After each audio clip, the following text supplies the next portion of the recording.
Okay, hello everyone. I'm Derek Black. It's August 3rd, and this is my qualitative research methods presentation titled Teacher Efficacy After Remote Learning. So, this is my context question this summer of research. How do we prepare a new generation of teachers for whom student teaching and early career teaching may occur in completely different circumstances? We know that teachers coming out of COVID have had to teach in remote settings, hybrid settings, and in-person classroom settings. So that was kind of the question I went into this investigation with. The research questions I was able to come up with. First one is, what made teachers feel capable of making the transition to teaching in the classroom after remote teaching? And the second is, what made teachers feel empowered to teach in the classroom after transitioning from remote teaching? I asked those questions, getting back to the context question, because I know that these transitions may be too much or may be startling experiences for new teachers. They might not have been able to prepare for it. And what we know in teacher education is that we are trying to prepare teachers for eventualities that they'll encounter through teaching. So after COVID, those eventualities may include teaching in multiple different circumstances and settings. In order to do that, I chose a theoretical framework, Bandura, his an integrative theoretical framework on self-efficacy, which is a theory based on the ontological belief that the level and strength of self-efficacy depends on whether coping behaviors will be initiated, how much effort will be expended, and how long it will be sustained in the face of obstacles and adverse experiences. This methodology investigates how teachers themselves can measure their own efficacy after transitioning back to the classroom from remote teaching.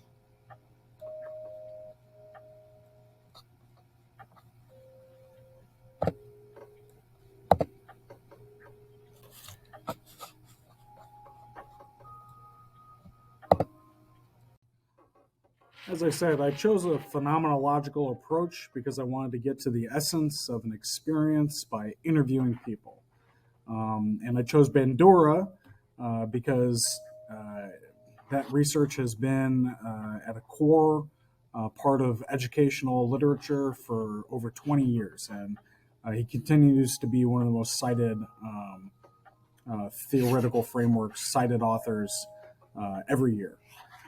So in the literature, some of the more salient pieces I found, Berger et al. In 2018 shows a positive relationship between teaching experience and perceptions of self-efficacy. Z and Kuhlman in 2016 showed a positive relationship between teacher self-efficacy and teacher psychological well-being. This research and this proposal is more of a ground-up approach because most of the literature acts or investigates from a top-down approach. There's a gap in the literature due to this and due to the recent global pandemic. So I wanted to find out what made teachers feel, and as Bill Gates describes, a very ugly word, efficacious, after transitioning back to the classroom from remote teaching.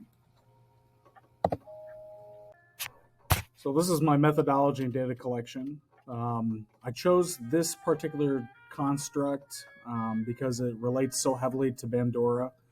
In fact, Bandura, after being cited for a decade or more, he published a paper on how to construct your own self-efficacy scale.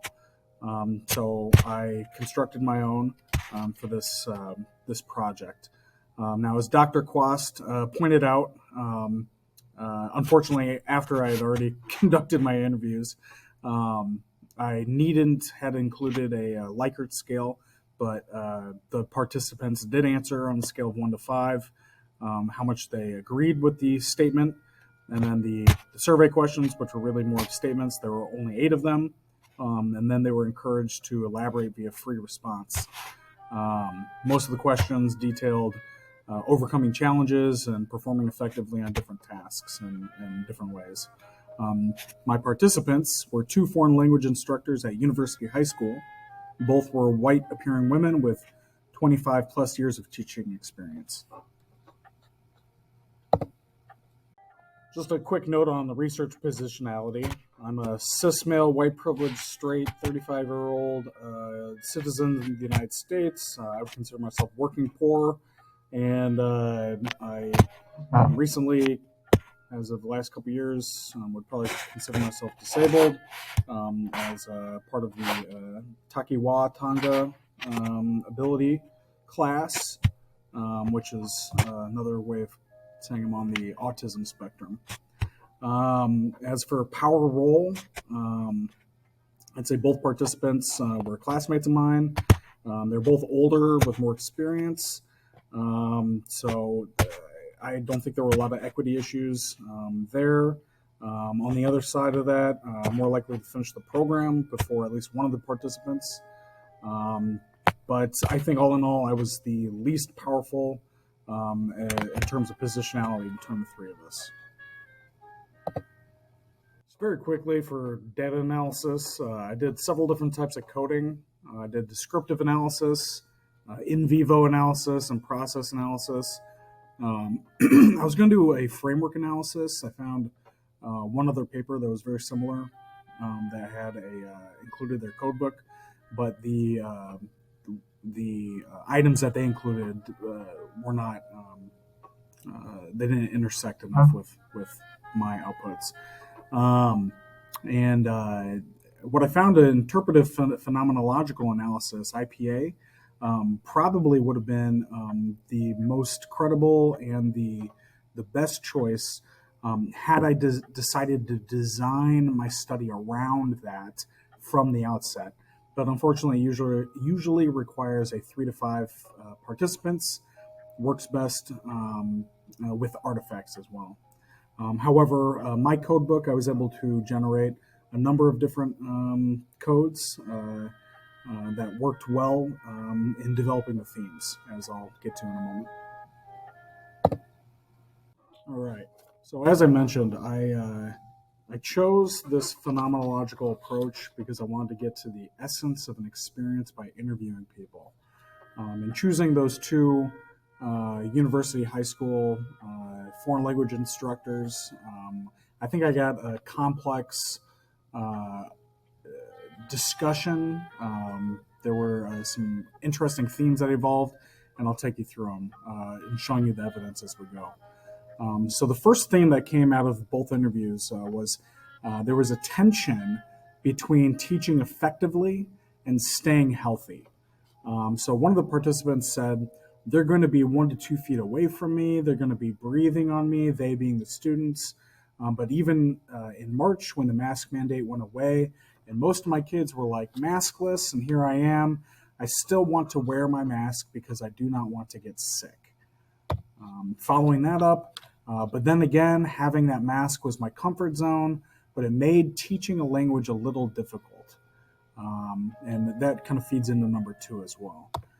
And that again, the reconnection with my students. So I had missed that reconnection when we were every other day, meaning hybrid teaching, and then online. And I just didn't get that being the reconnection.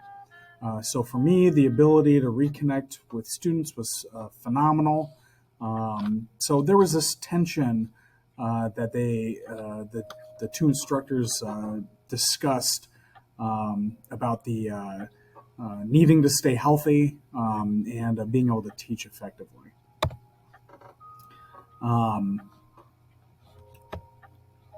And just very quickly, going back into the theory, Bandura would say that there was a lot of trial and error on their parts on trying to teach effectively while overcome the challenge of feeling the ability to stay healthy. For the second one, COVID-19 restrictions created unanticipated barriers to teaching foreign languages. We saw a little bit of that in the last one of the last slides, but both participants spoke to this this barrier to instruction pretty heavily. So one said you have to make the O with your lips so that it was like you need to visually see these things happening. And it was a sense of, I have to show you how to do this. So, and there were certain things that I have to take my mask off for you. Even with the masks on in class, I had a lot of students that were very quiet and they're trying to speak Spanish to me. Even the students were encountering these difficulties and trying to learn Spanish, and the instructor was having difficulties in trying to teach the Spanish because of the COVID restrictions with the masks. Visually seeing the mouth work is an important part of learning a foreign language and teaching a foreign language. Moving on, so I would say that the hybrid situation that I probably put it like a 3, referring to the Likert scale, because it was more challenging to work with the students who are online, because I simply cannot include them in ways that the other students are included in activities. So even online, there were challenges, even though the masks might have been off, because the way foreign language is taught, the online students had a more difficulty in participating. And finally, for number 2, yes, you're expressive with your eyes when you speak, but I was missing that expressiveness from here on down, meaning from the where the mask is up top, probably at the bridge of the nose down. So that goal was not met for me. That I could not see the expression of the way my students were using their mouth to speak the language. And I think that says quite a bit to the barriers to instruction that the COVID-19 restrictions had. I can't imagine that any other course would have encountered similar difficulties and not being able to see the way the mouth moved when trying to teach. And finally, the third theme, so there were concerns over newer instructors lacking the professional experience to immediately thrive in the classroom after transitioning from remote teaching. So this kind of centered on what I had originally wanted to investigate, having two instructors who both had over 25 years of experience being my only participants in this research study. They were not able to speak to their own experiences of lacking certain skills, but they felt that some of their colleagues did. So one said, so I felt comfortable when and then I also felt like, the transition was easy. But I think if one of the teachers at our school that we hired during COVID time, she's only done her student teaching online. So for her, yeah, because she did her student teaching when we went online. So for her, she had never been physically in the classroom building, and she didn't know how to do everything in the classroom. And finally, one of the participants said, so I think the transitioning to and from online to in the classroom was kind of a surprise because she didn't really have that much experience with it. So experienced teachers working alongside newer instructors who had only ever had student teaching experience online and then only taught online, moving into the hybrid or into the in-person teaching experience, lacked quite a bit of the skills and the experience that these older colleagues felt were necessary, and it was to such an extent that they could notice, they could tell, they could describe it.